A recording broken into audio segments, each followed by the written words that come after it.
में सरकार और विपक्ष का घमासान गंभीर होता जा रहा है। सदन की कार्यवाही रोजाना ठप हो रही है और विपक्ष एकजुट होकर सरकार से मोर्चा लेने को तैयार है। राहुल गांधी की अगुवाई में आज 14 विपक्षी दलों ने पहले बैठक की और फिर संसद तक साइकिल मार्च कर सरकार को संदेश दिया। सदन में चर्चा को लेकर सरकार और विपक्ष दोनों के अपने अपने दावे हैं और गतिरोध जारी है। ये रिपोर्ट देखिए।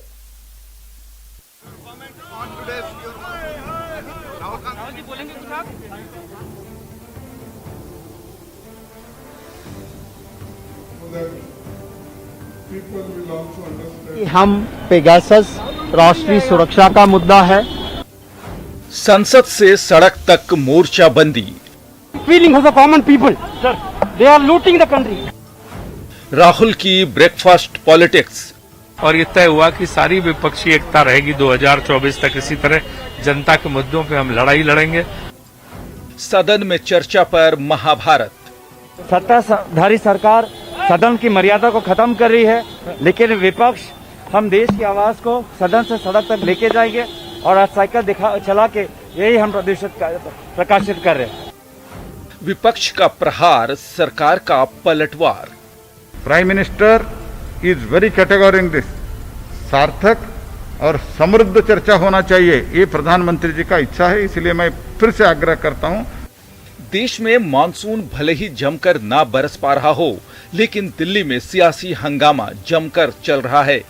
19 जुलाई से शुरू हुए संसद सत्र में चर्चा को लेकर सरकार और विपक्ष में महाभारत जारी है। विपक्ष पेगासस जासूसी कांड को लेकर सरकार पर हमलावर है और सरकार पर चर्चा से भागने का आरोप लगा रही है, तो केंद्र सरकार इसे नकारते हुए विपक्ष पर पलटवार कर रही है। पेगासस इश्यू ये बहुत बड़ा मुद्दा है देश के लिए। हो सकता है देहातों में इसका चर्चा नहीं होगी, लेकिन देश के संविधान की रक्षा के लिए, देश के एक लिबर्टी, प्राइवेसी, इसको जो हिफाजत करने के लिए हम सभी लोग एक होकर इस इश्यू को लड़ना चाहिए। हमने बार बार ये कह रहे, आज प्रधानमंत्री जी ये भी कहा कि शुरू से हम कह रहे हैं हम चर्चा के लिए तैयार है और एक माहौल बनाने का कोशिश चल रहा है कि बिल इज ऑफ गवर्नमेंट। हम चर्चा की मांग करते हैं तो सरकार ने हमें चर्चा का मौका देना चाहिए, हमारी मन की बात सुननी चाहिए। हम आपके मन की बात हमेशा सुनते हैं। केंद्र पर दबाव बनाने के लिए संयुक्त विपक्ष ने संसद तक साइकिल मार्च किया। विपक्ष इस मार्च के जरिए महंगाई, किसान और पेगासस के मुद्दे पर सरकार को घेरने की कोशिश कर रही है। ये सरकार का क्या है, असली मुद्दे ऊपर चर्चा होना। इनका बिल जो 10-15 बिल पास कराने का था, पास कर लिया। अभी जो महंगाई के ऊपर चर्चा हुआ क्या, पेगासस के ऊपर चर्चा हुआ क्या, और इनका जो सबसे ज्यादा अभी फार्मर्स बिल चल रहा है, प्रोटेस्ट चल रहा है, उसके ऊपर कोई चर्चा नहीं है ना। 8 महीने से किसानों की सुन रहे हैं जो सड़कों पे बैठे, घर बार छोड़ के, अपने किसान अपने खेत फसल छोड़ के, और ना ही इधर संसद के अंदर हम एडजॉर्नमेंट मोशन के ऊपर हर रोज 12 दिन से दे रहे हैं। एजेंडा यही था कि ऑपोजिशन यूनाइटेड है, ऑपोजिशन एक साथ एकजुट होकर उन मुद्दों पे लड़ेगी जो जनता के अधिकारों के मुद्दे हैं, जनता से जुड़े हुए मुद्दे हैं। वो महंगाई हो, अर्थव्यवस्था हो, और जिस तरीके से नेशनल इंटरेस्ट को कॉम्प्रोमाइज किया जा रहा है, नेशनल सिक्योरिटी को कॉम्प्रोमाइज किया जा रहा है, किसानों के खिलाफ काम हो रहा है। आपको बता दें कि इससे पहले दिल्ली के कॉन्स्टिट्यूशनल क्लब में राहुल गांधी की अध्यक्षता में 14 विपक्षी दलों ने बैठक कर एकजुटता का संदेश दिया। तो बीजेपी संसदीय दल की बैठक में सरकार ने भी विपक्ष के मुद्दों की काट के लिए रणनीति तैयार की। हालांकि विपक्ष की बैठक में आप और बीएसपी शामिल नहीं रही, लेकिन शिवसेना, एनसीपी और टीएमसी समेत लगभग पूरा विपक्ष इस बैठक में शामिल रहा, जिसका संदेश साफ था कि सरकार जनता की आवाज सुने। लेकिन 100% का सवाल है कि पहल किसकी ओर से होगी, क्योंकि सरकार और विपक्ष दोनों चर्चा का दावा तो करते हैं, लेकिन हंगामे के लिए भी पूरी तरीके से जिम्मेदार दिखते हैं। Bureau report, news 18 network. और अब बात राम के नाम पर मरुधरा में शुरू हुए महाभारत की। जी हां, कल से शुरू हुए सियासी महाभारत का आज दूसरा दिन है और आज भी कल की तरह कटारिया सियासी कुरुक्षेत्र में नए हथियार के साथ डटे हुए हैं।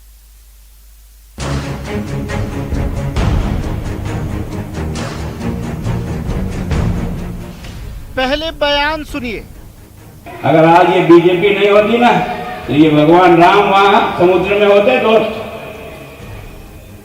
इन लोगों ने जिस प्रकार से इस देश को मटिया मेट किया ना, तो हिंदुस्तान बचाया किसी ने, है ना, उस पार्टी का नाम है भारतीय जनता पार्टी।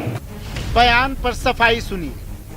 न मैं सपने में भी नहीं सोच सकता हूँ, न मेरी पार्टी सोच सकती है। हमने जब से समझ पकड़ी है तब से राम के आदर्शों को जीवन में डालने का प्रयत्न किया है। राम हमारे आदर्श पुरुष है, मर्यादा पुरुषोत्तम राम है। जी हाँ, गुलाब चंद कटारिया ने श्री राम पर बयान क्या दिया, कांग्रेस को बैठे बिठाए एक मौका मिल गया श्री राम के नाम पर बीजेपी को घेरने का। कटारिया के राम राग पर कांग्रेस ने खुलकर हमला बोला और कहा जिसकी बदौलत सत्ता की सीढ़ियां चढ़ी, अब वही पार्टी श्री राम को भूल गई है। लगता है कि भारतीय जनता पार्टी से पूरा ब्रह्मांड बना है। इतना घमंड है बीजेपी के लोगों को कि गुलाब चंद जी कटारिया साहब का बयान आया है कि भाजपा नहीं होती तो भगवान राम समुद्र में उगते। जो भगवान राम पूरे ब्रह्मांड के रचयिता है और जिनके लिए कहा जाता है मर्यादा पुरुषोत्तम राम, न्याय के राम, मेरे राम, और जिन राम का नाम लेकर आप सत्ता में आए, जिन राम के नाम से पत्थर तैर गए, जिन राम के नाम से बीजेपी भी चल गई, जिस बीजेपी का आजादी के आंदोलन में कोई इतिहास नहीं, तो आदरणीय कटारिया साहब ने महाराणा प्रताप देश के गौरव, स्वाभिमान के गौरव, प्रातस्मरणीय महाराणा प्रताप के लिए गलत शब्दों का प्रयोग किया। अब भगवान राम के लिए गलत शब्दों का प्रयोग किया। इतना घमंड है। कांग्रेस ने वार किया तो कटारिया सामने आए, अपने बयान पर सफाई दी और कांग्रेस पर पलटवार किया। साफ साफ कहा अयोध्या में राम मंदिर बनने से कांग्रेस की वोटों की खेती पर बुरा असर होगा, लिहाजा कांग्रेस बेवजह विवाद पैदा कर रही है। भगवान राम के अयोध्या पर भी अगर मंदिर बनने में 70 साल की आज़ादी के बाद भी अगर राम भक्त इसकी इंतजार करते रहें तो इसकी पीड़ा तो जरूर है। आप राम के बारे में ये बोलते हो कि सौगंध राम की खाते हैं, मंदिर यहीं बनाएंगे, पर तारीख नहीं बताएंगे और मजे लेते थे, तालियां पिटवाते थे। लेकिन आज देश के बहादुर प्रधानमंत्री ने न्यायालय के द्वारा फैसला कराया और उसके कारण से आज मंदिर निर्माण हो रहा है। तुम्हारे मन में दर्द इस बात का है कि जब तक अयोध्या का विवाद बना रहे तब तक वोटों की खेती पकती रहे। तुम्हारी वोटों की खेती पर नुकसान हुआ, इसलिए तुम इसके लिए मेरे द्वारा बोले हुए शब्दों को राम का अपमान समझते हो। जिन्होंने 70 साल तक राम का अपमान किया है वो हमें सर्टिफिकेट देना चाहते हैं। बीजेपी का स्टैंड भी श्री राम के नाम पर क्लियर है। कटारिया के बयान का मदन दिलावर ने भी समर्थन किया। मदन दिलावर ने साफ कहा कि कटारिया के बयान का गलत मतलब निकाला गया है। उन्होंने सही कहा है, उनका भावार्थ भगवान राम की मूर्तियों से, उनके मंदिर से है। यदि ये सच है कि भारतीय जनता पार्टी नहीं होती तो वहाँ जो ये विवादित ढांचा कह रहे थे वहाँ भगवान राम का मंदिर नहीं बनता, क्योंकि कांग्रेस ने तो कहा था कि चाहे कोर्ट कहे, कोई भी कहे, हम यहाँ भगवान राम का मंदिर नहीं बनने देंगे। फिलहाल कटारिया ने अपना पक्ष साफ कर दिया है, लेकिन श्री राम के नाम पर प्रदेश का सियासी पारा चढ़ रहा है। Bureau report, news 18 network. Network 18 Federal Bank Sanjeevani गाड़ी भारत के कोविड प्रभावित जिलों में जा रही है। वैक्सीन के लिए जागरूकता फैलाने की हमारे इस मुहिम को आप भी अपना सहयोग दीजिए। चलिए आपको दिखाते हैं संजीवनी गाड़ी अब तक कहां-कहां गई और आज कहां है।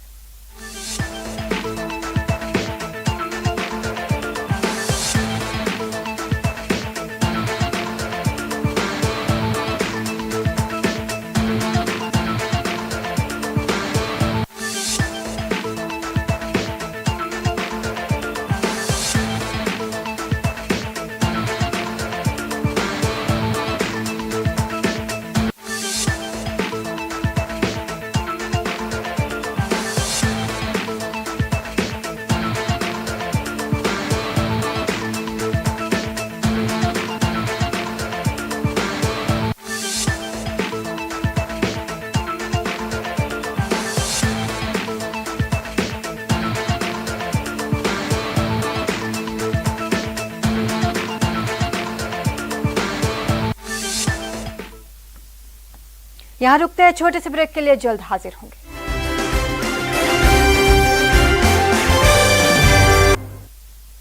बिहार के पूर्णिया में 100% टीकाकरण के लिए स्वास्थ्य विभाग ने अपना पूरा जोर लगा दिया है। कोरोना को शिकस्त देने के उद्देश्य से शुरू किए गए इस अभियान का मकसद है पूर्ण टीकाकरण। और सबसे अच्छी बात यह कि स्वास्थ्य विभाग अपने लक्ष्य के बेहद करीब है।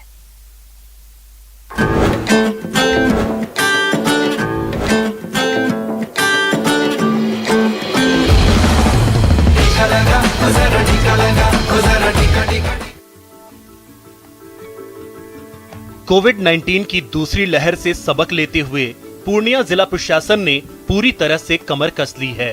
पूर्णिया जिले के शहरी इलाके में जल्द से जल्द 100% टीकाकरण का लक्ष्य हासिल किया जा सके, इसके लिए जिला प्रशासन और स्वास्थ्य विभाग की टीम जी तोड़ मेहनत कर रही है। जिला प्रशासन के सहयोग से स्वास्थ्य विभाग की टीम घर घर जाकर लोगों का टीकाकरण कर रही है। नगर निगम क्षेत्र में अभी 66 टीमों का गठन किया गया है, जो house to house survey cum vaccination का काम ये लोग करेंगे। अभी 1 लाख से अधिक लोग को टाउन क्षेत्र में वैक्सीनेट किया गया है, लेकिन कुछ लोग जो छूटे हुए हैं उनके लिए हम लोग अब हाउस टू हाउस जा रहे हैं। सर्वे का भी काम होगा, छूटे हुए लोग को वैक्सीनेट किया जाएगा।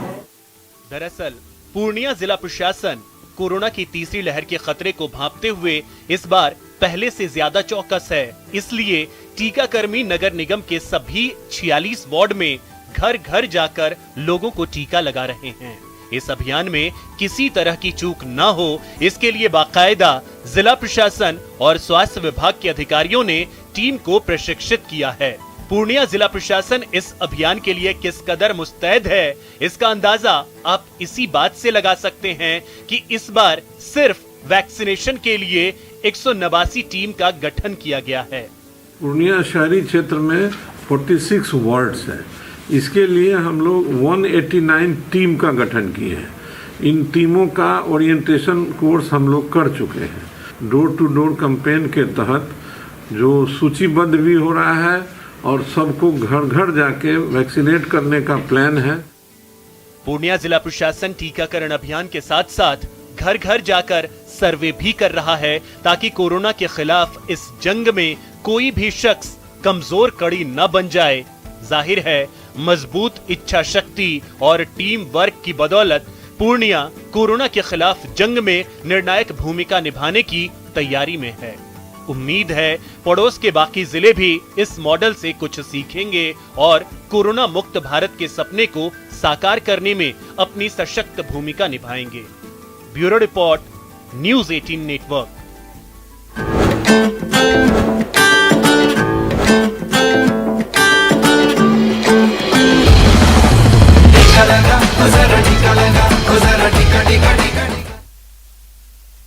चलिए अब देख लेते हैं टॉप 10 क्राइम न्यूज। करौली के सिरौठ कस्बे में एक विवाहिता का शव घर में संदिग्ध अवस्था में फंदे से झूलता मिला। पीहर पक्ष के लोगों ने ससुराल वालों पर हत्या का आरोप लगाया। पुलिस मामले की जांच में जुटी। अलवर में भी एक युवक ने फांसी लगाकर आत्महत्या कर ली। पुलिस ने पोस्टमार्टम कराकर शव परिजनों को सौंपा और मामले की जांच में जुटी। चूरू के चंगोई गांव में भी एक दंपति ने जहर खाकर आत्महत्या कर ली। ग्रामीणों ने बताया कि शादी के 7 साल बाद भी कोई संतान नहीं थी और आर्थिक तंगी से भी परेशान थे।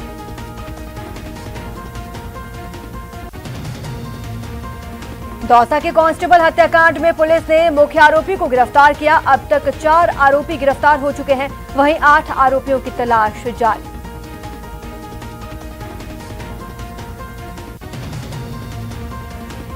करौली पुलिस ने सोशल मीडिया पर हथियार लहराते हुए पोस्ट डालने वाले आरोपी को गिरफ्तार किया।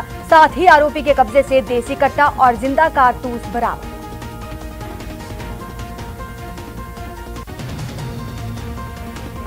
बीकानेर पुलिस ने गैस एजेंसी डीलर से लूटपाट मामले में शामिल 4 आरोपियों को गिरफ्तार किया। साथ ही वारदात में शामिल पिकअप गाड़ी को भी बरामद किया।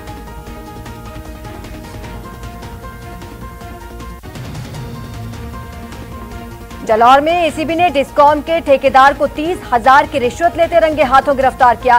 साथ ही डिस्कॉम के सुपरिटेंडेंट इंजीनियर को भी हिरासत में लिया।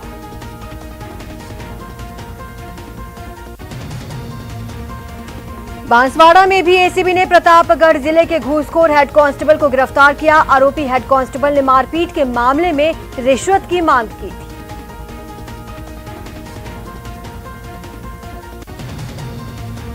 झालावाड़ की पुलिस स्पेशल टीम ने मादक पदार्थ तस्करी के खिलाफ बड़ी कार्रवाई की। पुलिस ने 2 तस्करों को गिरफ्तार किया, साथ ही 10 किलो गांजा भी बरामद किया।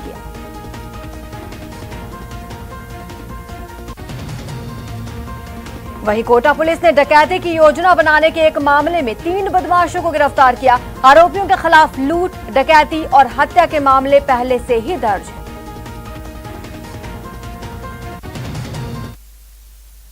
क्या सैनिटाइजर्स हानिकारक हैं? क्या टीके आपके डीएनए को संशोधित करते हैं? क्या टीकाकरण आपको कोविड-19 से संक्रमित कर सकता है? क्या ये सारे सवाल आपके मन में हैं? खैर, अब एक जगह है जहां आपके इन सारे सवालों का जवाब मिलेगा, और वो भी आपके फोन पर। नेटवर्क 18 और फेडरल बैंक के राष्ट्रव्यापी वैक्सीन जागरूकता अभियान के तहत कोविड-19 के खिलाफ Sanjeevani shot of life Sanjeevani WhatsApp helpline शुरू की गई है। आपको बस 7977773753 इस नंबर पर व्हाट्सएप करना है और आपको आपके सारे सवालों के जवाब हासिल हो जाएंगे। जानकारी वो जिसे जांच और क्रॉस चेक किया गया है। तो आगे बढ़ें और कोविड-19 पर अपने प्रश्नों को व्हाट्सएप करें और अपनी जरूरत की सारी जानकारी हासिल करें। व्हाट्सएप नंबर है 7977773753। इस बुलेटिन में इतना ही। अपने पसंदीदा चैनल न्यूज 18 राजस्थान की ताजा तरीन खबरों को देखने के लिए आप विजिट कर सकते हैं हमारी वेबसाइट news18rajasthan.com।